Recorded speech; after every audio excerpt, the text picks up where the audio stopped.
શંખ ને લિખિત બે ભાઈ હતા. શંખ લિખિત સ્મૃતિ બનાવી, લિખિત નાનો ભાઈ, એને ભાઈના વાડામાંથી એક પુષ્પ લીધા. પછી એને એમ થયું આ સ્મૃતિ તો આપણે રચી અને આનો ભંગ જો આપણે જ કરીએ તો પછી કોઈ આગળ જતા માનશે કોણ? એટલે એના મોટા ભાઈ પાસે આવીને કહે છે કે આ તમારા વાડામાંથી મેં પુષ્પ લીધા તમને પૂછ્યા વગર, હવે એનો આપણે દંડ લખ્યો છે કાંડા કાપી નાખવા, એટલે તમે મારા કાંડા કાપી નાખો.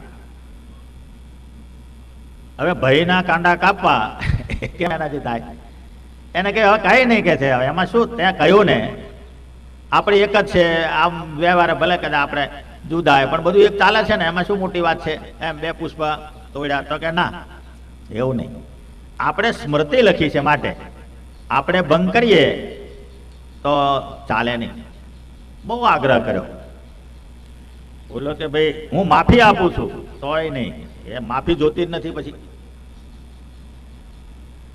પછી તોય આને ના પાડી. રાજા પાસે ગયો. રાજાને કહે છે ભાઈ અમે આ સ્મૃતિની રચના કરી અને કાયદો એમાં પ્રસાર થયો અને એમાં મેં ભંગ કર્યો.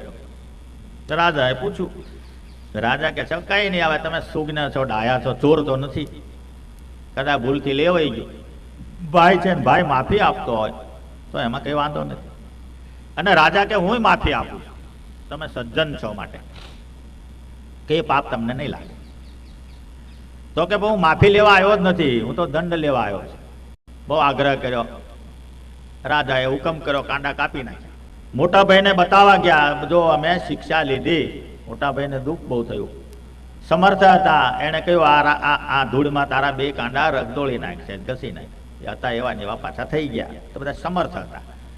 કહેવાનું શું છે કે ચોરીનું જે કર્મ પૂછ્યા વગર જે લેવું ને એ ટેવ છે. એ શાસ્ત્ર અને ભગવાન જાણે છે. ભગવાનના ભક્તમાં આ રીત ન હોવી જોઈએ. હવે કેટલાક શું કે ભાઈ આપણે હવે કોકના ખેતરમાંથી પૂળો કદાચ લઈ આવ્યા, માનો હવે આપણે ગાયને નાખવો છે ને, એમાં શું વાંધો છે?